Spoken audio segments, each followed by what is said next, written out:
They're busy. They're busy. Got 3 legs. Okay. Well, tonight we're blessed. Been talking to this gentleman for, several months. He's local. He lives here in Chatham. Is that right, Mr. Moffet? He is a tomb guard. And we're very, very fortunate to have him speak with us tonight. His name is J.J. Moffet. And he's asked just to be called a tomb guard. Mr. Moffet, you have the floor. Thank you. Yes, sir. You need a stool or chair or anything? You got a tall chair? We got a tall chair.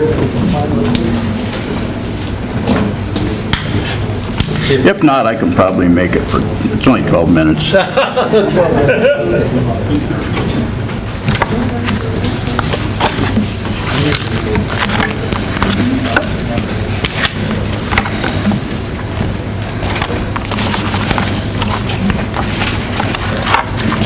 Out of the way here.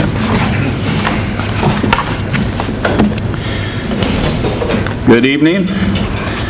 I'd like to take a moment and thank Tim and Roxy for inviting me tonight, and I'd like to thank everyone here that's responsible for that wonderful meal. It was very enjoyable.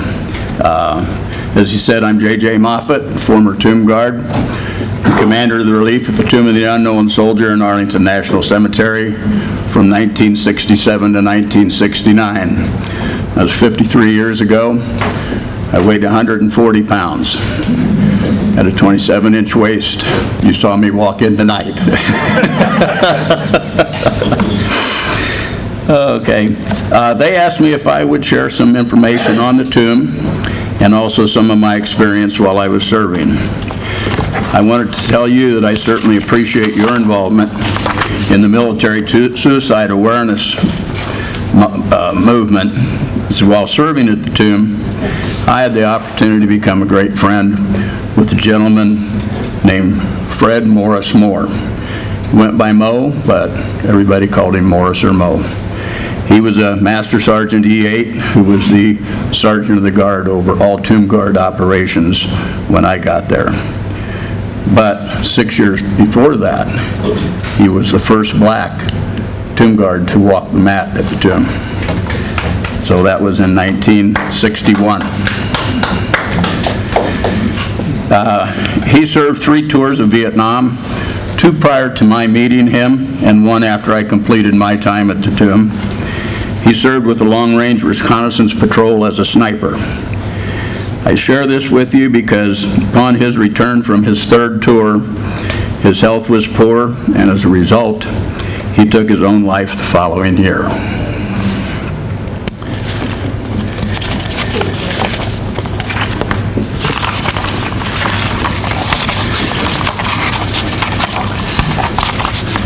And what was his name, sir? Fred Morris Moore.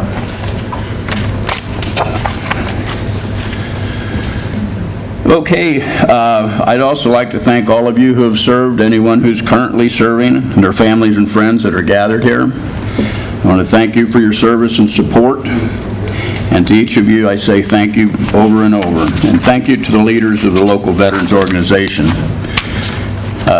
I would like to share just a little bit of information and experiences regarding my time at the tomb, where I had the privilege and honor to be with the Presidential Honor Guard, as I said, from 1967 to 1969. As you know, how many people have been to the tomb and seen a change? Great, that's a good number. As you know, the tomb overlooks Washington, D.C., located in Arlington National Cemetery. On March 4th, 1921, Congress approved the burial of an unidentified American soldier from World War I in the plaza of the new Memorial Amphitheater. Then on November 11th, 1921, it'll be 100 years from now, this will be the 100th anniversary in November, President Harding officiated at the interment of the World War I unknown soldier. And on April 9th, 1932, the tomb as we see it today was finally finished. It cost $48,000. It's made from 7 rectangular marble pieces mined in Ewell, Colorado. Finished by the Vermont Marble Company of Danbury, Vermont, and it weighed a total of 79 tons. On the east side of the tomb facing Washington, there are 3 Greek figures representing peace, valor, and victory. On the north and south side, there are 6 wreaths, 3 on each side, representing the 6 major campaigns of World War I. Inscribed on the back, the west side, are the words, "Here rests in honored glory an American soldier known but to God." West of the tomb are the crypts of the unknowns from World War II, Korea, and Vietnam, under white marble slabs that are flush with the plaza.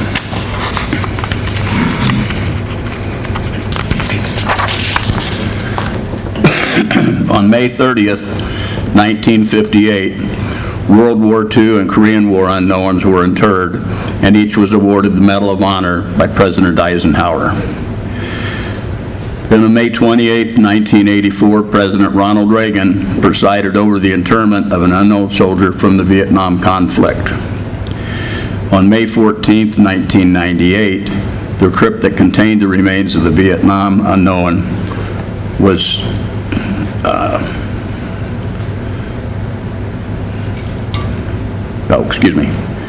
On May 14, 1988, the Vietnam remains were exhumed and identified. The crypt that contains the remains remains vacant with the inscription, "Honoring and Keeping Faith with America's Missing, 1958 to 1975. Those servicemen and women who serve as sentinels and commanders of the relief at the tomb are considered to be the best of the elite 3rd Infantry Regiment of the Old Guard, headquartered at Fort Myer, Virginia. They are assigned to Company E, the Honor Guard. The 3rd U.S. Infantry Regiment, known as the Old Guard, is the oldest active duty infantry unit in the Army, serving since 1784. It's 237 years. In 1925, civilians guarded the tomb. In 1926, it switched to military guards. In 1932, the tomb was completed, and in 1937, the 24-hour guard was established.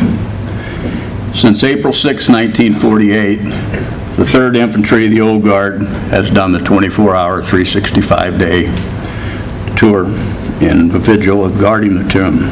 We'll take a quick break here and answer a couple of questions that people often ask. I'll also take questions at the end. I'm often asked how I happened to become a member of the Honor Guard, so I'll tell a brief story. In 1959, I went on vacation with my parents to Washington, D.C., at which time we visited the tomb. I took a photo, or had a photo taken of me standing in awe of that sentinel, and I always thought, I put that on my bedroom wall and thought if I ever had the chance, I would like to do that. Fast forward to 1967. I was in Fort Ord, California. Advanced infantry training. I asked the commanding officer about the possibility of transferring to Fort Myer. I can't tell you what he really said, but something about I should have my head examined. But anyway, he helped me through with the paperwork, and I met the criteria, both physically and mentally, and off I went to the Old Guard, and that was in 1967. As I recall at that time, and this is an all-volunteer organization, as I recall, only 1 in 10 volunteer applicants were accepted into the Old Guard, and only 1 in 100 made it into the Honor Guard Company. Acceptance to the Tomb Guard was much more restricted, as there were only 15 positions. At that time, we had 3 reliefs with 4 sentinels and 1 relief commander, and we worked 24 hours on, 48 off. Tomb Guards have quarters beneath the amphitheater where they spend much of their off-duty hours practicing, preparing their uniforms, brass shoes, and weapons for the next guard duty, and also getting haircuts, which happens every 3 days. Currently, there are 6 tomb guards and 1 relief commander. They work a 3 relief rotation, total of 18 sentinels. They work a little different hours than we used to. They do 24 on, 24 off, 24 on, 24 off, 24 on, and 96 off. Takes about 8 hours to prepare your uniforms for your next day's work, in addition to the time for physical training, tomb guard training, and other issues that have to be taken care of on a daily basis. We did get some off-duty time, and what I would always do is volunteers could go to the White House when they had state dinners and such as that. So you had to get a next higher security clearance for that, which I did. And we would stand around in our dress blues and basically answer a lot of questions from the many guests that were there for these functions. They would ask about Washington, D.C. and the monuments and anything of interest to them. As a member of the Honor Guard, you're required to know a great deal about everything that goes on in Washington, except what happens in Congress. Some of my very special memories while serving include 3 late-night visits from Jackie Kennedy. She would visit the gravesite for the midnight change, and then she would come down to the quarters and have a cup of coffee. I never asked her, but I always wondered what she thought of that military coffee. We all thought it was terrible. And then she would be off. She would spend about 20 minutes. She'd ask the guards what they do on their time off, what they're going to do when they get out, where they were from. She was very, very friendly. And she only came at night. And was just, like I say, maybe there a total of a half an hour. During my tenure, I also had the additional honor of serving on the burial team for Bobby Kennedy's funeral and interment. That was next to the Kennedy gravesite. They had a slight problem that day. Following the funeral mass from St. Patrick's in New York, the train was severely delayed. They were 6 hours late arriving. So the service didn't begin until 10:24 p.m. in the evening and ended at 10:45.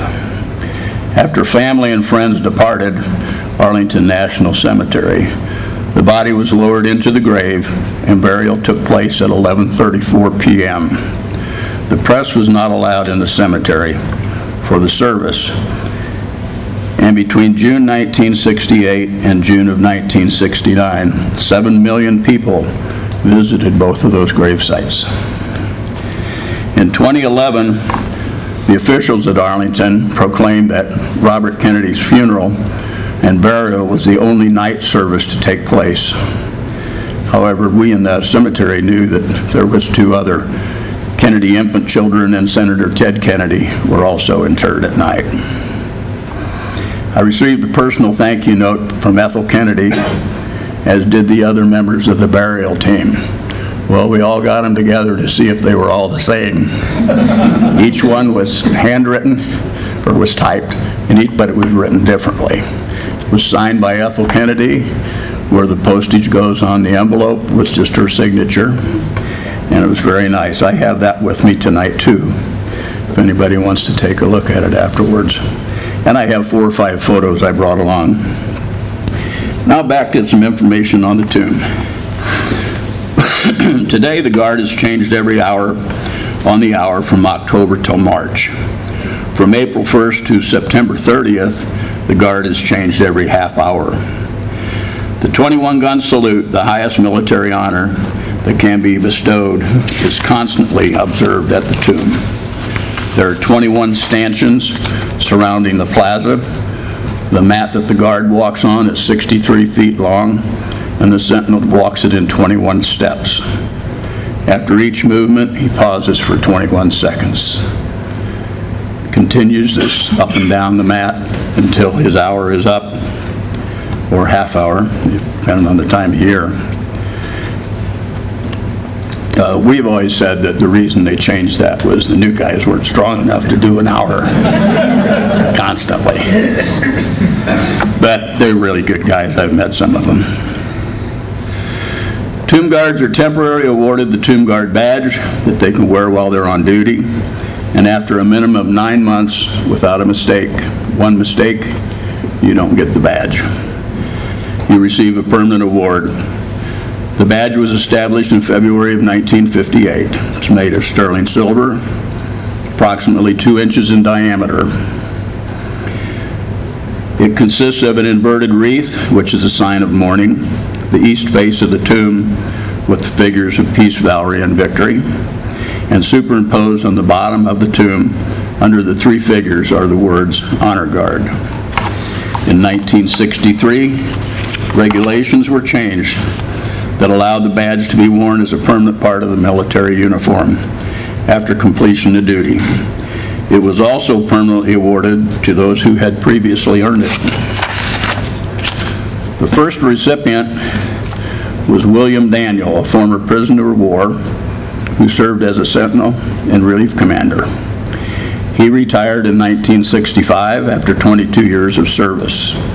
He died in 2009 and is interred in Section 35, which is just to the south of the tomb. Women were not eligible to receive the badge until a female in the military police was assigned to the Old Guard, thus allowing women to volunteer for the Guard. The first female soldier was Sergeant Heather Lynn Johnson. Now, I looked her up the other day. She's got a new last name if you're looking through the books. She got married. In 1997, Sergeant Danielle Wilson became the first African-American woman to earn the badge. I have with me today, I can bend over and get it.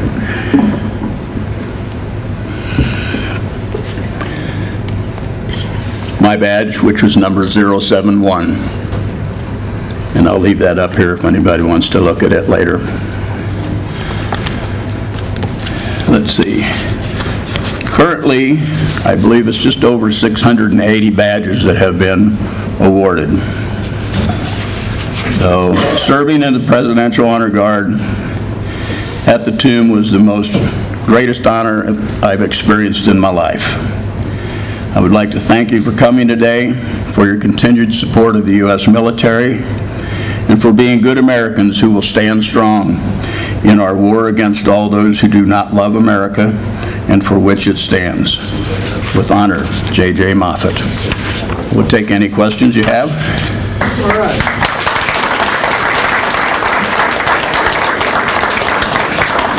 Questions? Mr. Parrish? We just took a group from here in Auburn out there right around the 4th of July holidays, 31 students to be exact. And one of the things, we spent pretty much one whole day there at Arlington. And we watched the changing of the guard. The students were so respectful. I was so proud to be a part of this community. With that being said, there was a situation that kind of manifested itself with a third party that was there. There was a husband and wife, and they had a daughter there. She was 6, 7, 8 years of age. And while we were waiting for the sergeant to come out with the relief guard, this little girl inadvertently had crossed the chain from the area. And there was a young female Army personnel that was there, and she politely went over and, you know, put the little girl back up into the viewing area. Well, after the change, and this little girl, she was, bottom lip was quivering. She really thought she was in trouble. But I was impressed with how that soldier handled the situation.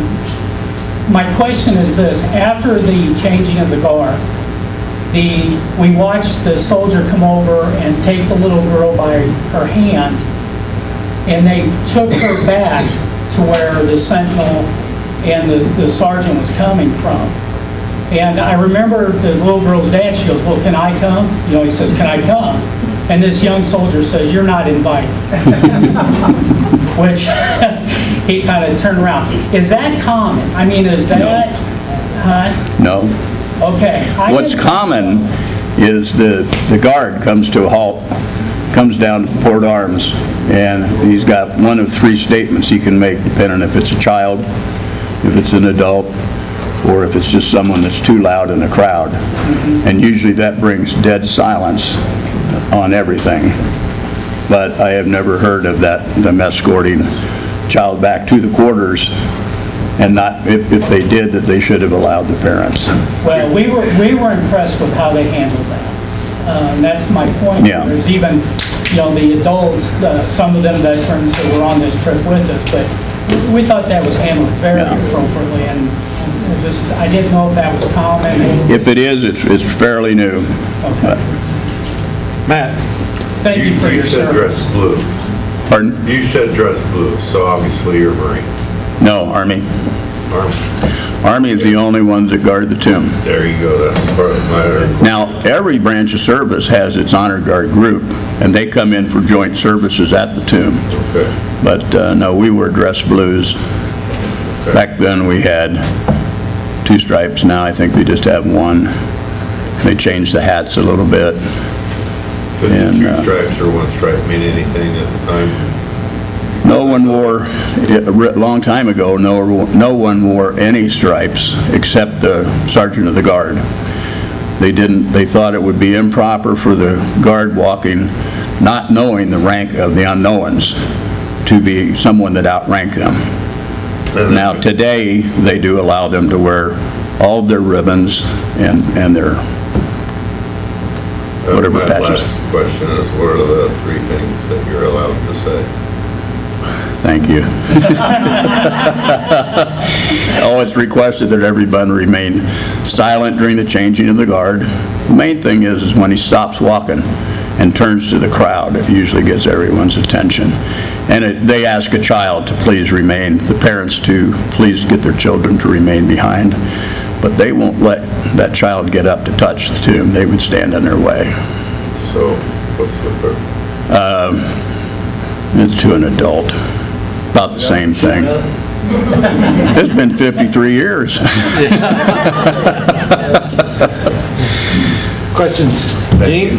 Yeah, I read somewhere, whenever you guys get your badge, that you are not supposed to drink any alcohol for the rest of your life. Or if they That's do- true. Or if they do, they take your badge away from you. Is that true? No, that's false. That was on the internet. They said that you had to live for 6 months below the tomb. Yeah. Couldn't leave your barracks, couldn't watch television, you could never drink alcohol. There's 3 or 4 other fallacies in that post. I wrote a letter and put it back on Facebook, I think what it was on, and explained each one that was wrong and why it was wrong. Now, you can get your badge recalled, and there have been cases where someone goes to prison for murder or something, and that's disrespecting, so That's why they're numbered.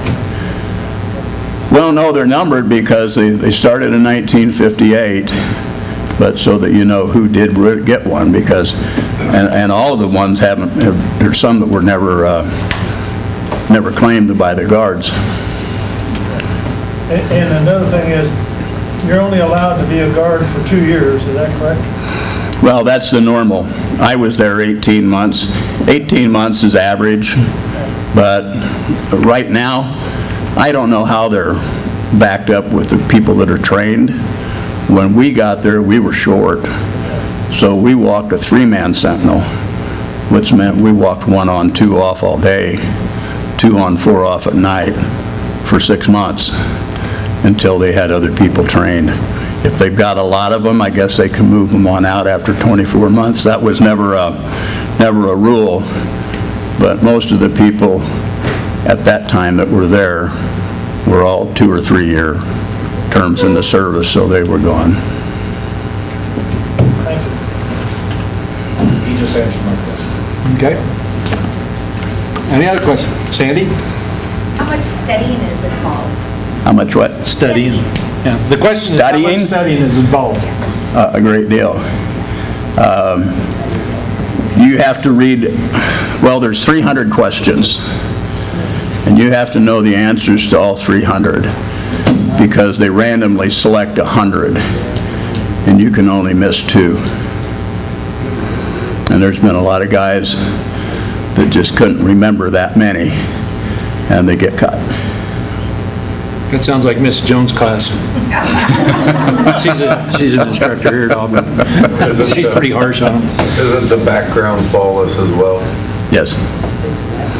Yeah, you've got to be able to get at least a minimum security clearance. I had to get a top secret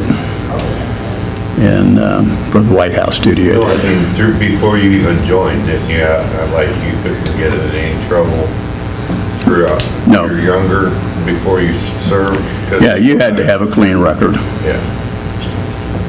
I'm out. You mentioned that you wouldn't get a badge if you made a mistake. Right. What would be classified as a mistake? You could drop a weapon. We did have one, and this is a great story. And now, the guy didn't get suspended, but the relief commander was spinning the rifle down for when he checks the butt plate, and with that, it's got a long bayonet and it's rather sharp. It slipped and it went right through the sentinel's shoe, and right through his foot. He walked that hour. Blood coming out of that shoe. But he got reprimanded very heavily. But yeah, you can screw up. One time, a sentinel forgot to switch from the right shoulder to the left shoulder. You always have to keep the weapon between the tomb and the people that are there watching the change. He made one trip down with the whole thing on his right shoulder, and he was gone. But it's real minor things like that. You could have a dress code infraction twice, and that's enough if you failed 2 inspections. Those inspections are real when they're up there, but they do check you out pretty well before you go out the door. Sandy? What was the worst weather situation you've ever had to walk in? The worst weather? Well, back then, we didn't get to wear those hats with the ear bobs and stuff on them like they do now. So, and we only had one sentinel that ever suffered frostbite. But the worst I ever had was, well, there was 2. There was a summer day when the temperature was 120 up on with the sun coming off the marble and everything. And just getting through that for an hour without fainting. And the only thing you can do is they have that little box with the little tent over at the north end of the mat. And if you feel something problem, you can post yourself in there, and there's a buzzer, and the buzzes downstairs, and someone comes right up.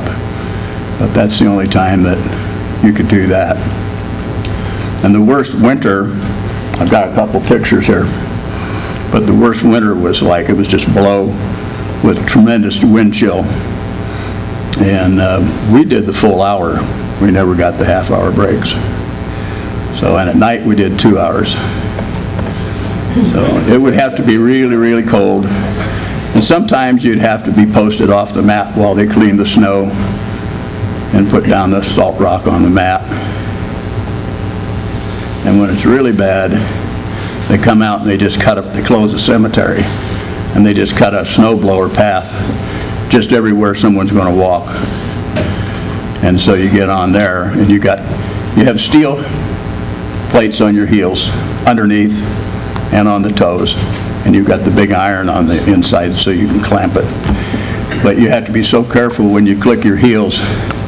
You can kind of turn yourself at an angle like this, so you kind of do all that in real slow motion for those changes. But when it's that bad, they do close the cemetery. Is it true that I've been on the honor flight, and when the veterans are there watching the changing of the guard, that the sentinel, when he passes, he acknowledges those veterans? He does the shuffle? Yes. Yep. He does a what? He does a shuffle with his foot. He actually drags it, Yeah. and you have to pay real close attention to it. It's only when veterans are there, is that correct? Right, yeah. And that's a sign that the sentinel is showing respect to the veterans are there. he'll drag that, and you'll hear that click, and while he's walking, is that correct? Yeah. So, You see, when that's a you salute to the veterans. walk, they always say you had to learn to walk like a woman, because men's hats bounce when they walk. And women can walk smooth. So you learn to walk like a woman as you start out on your heel, and you push off on the side, and you push off on your toe, and you're on the heel on the other foot like that. So you're just constantly staying perfectly level, except when you do that shuffle. Mike? So if you had to use the tent and buzz somebody downstairs, is that an infraction? No. If you didn't and you fell down out there, it would be.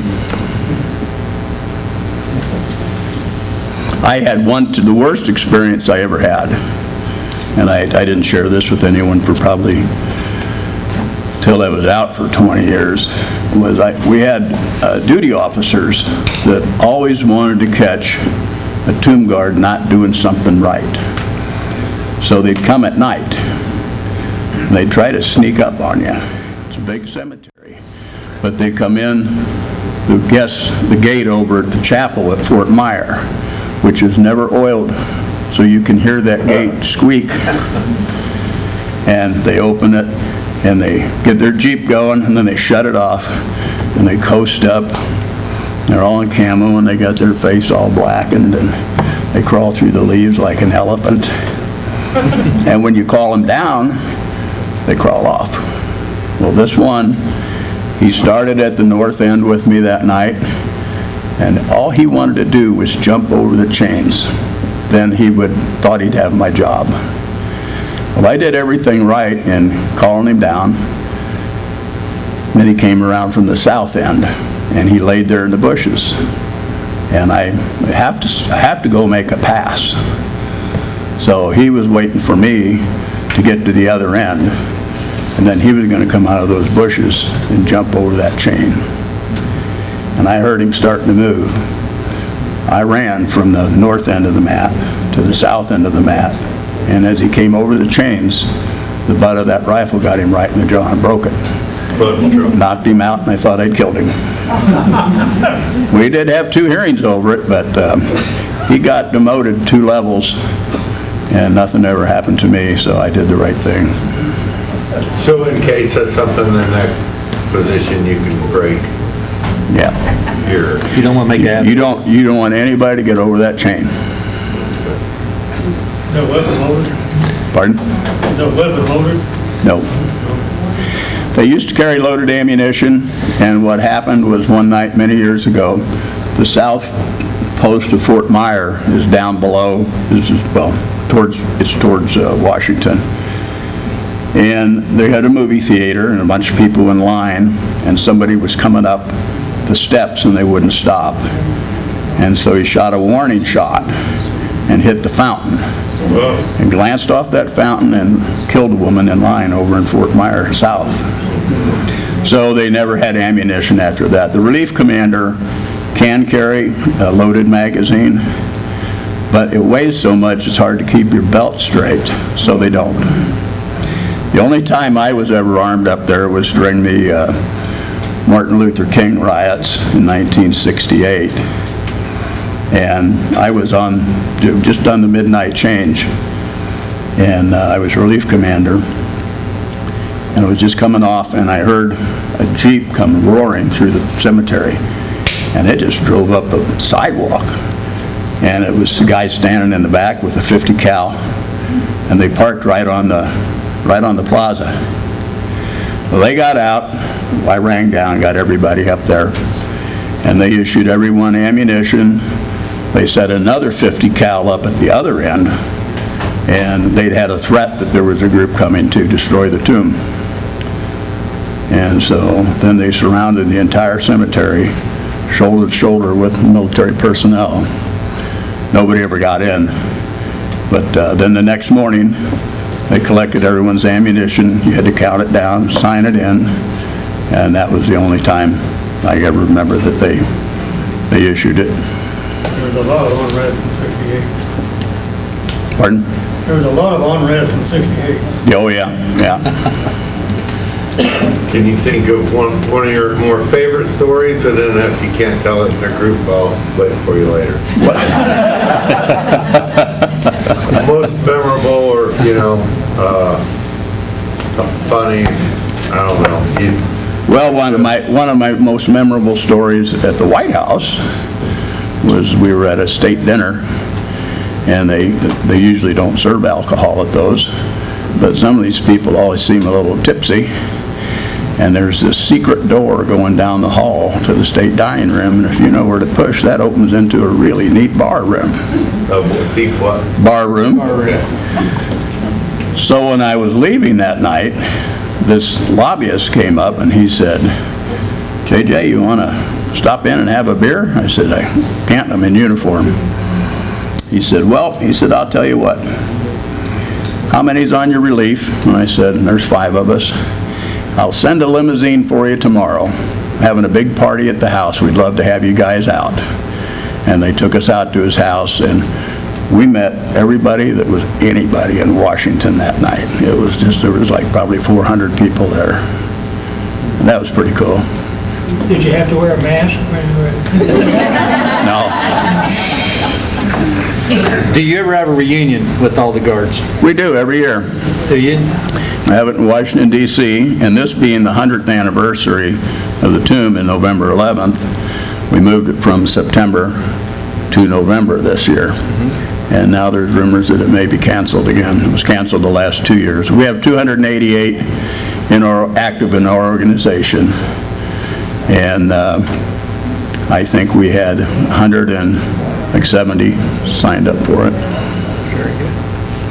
And a lot of us that served around the same times, and those that we've met other than that, we communicate pretty regularly.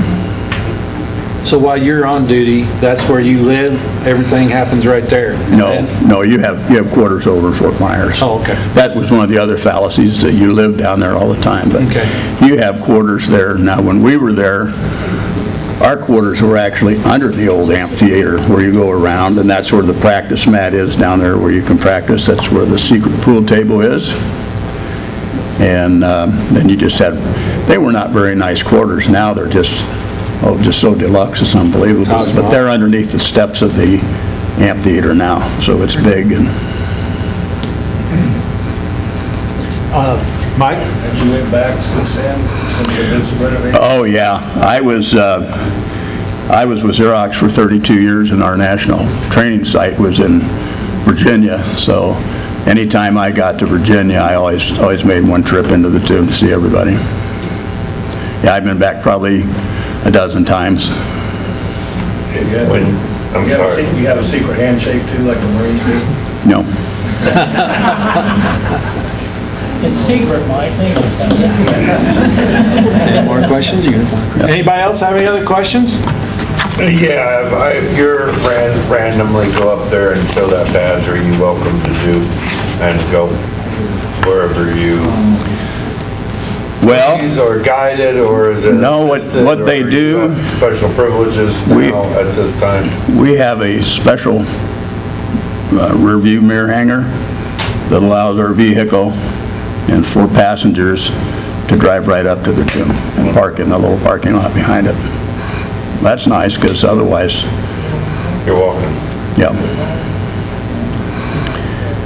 But when we want to see, like, have a tomb quarters visit, or if we have some friends that are there, if you call ahead, they'll schedule it for you. They just like to know when people are coming. No pop in. Yeah. Good. Thank you. You're welcome. I've got a few photos here if anybody wants to look at them. I could, Well, you can, he'll be sitting down over here. I'll just set them here on the table. Yeah. And I've got the badge if anybody wants to see what one looks like. Is your badge as important as my badge? What? Are you the guy from the USDA? It can't be. Well, let's give him a round of applause. Thank you so much, JJ. So, only other story I had to tell was that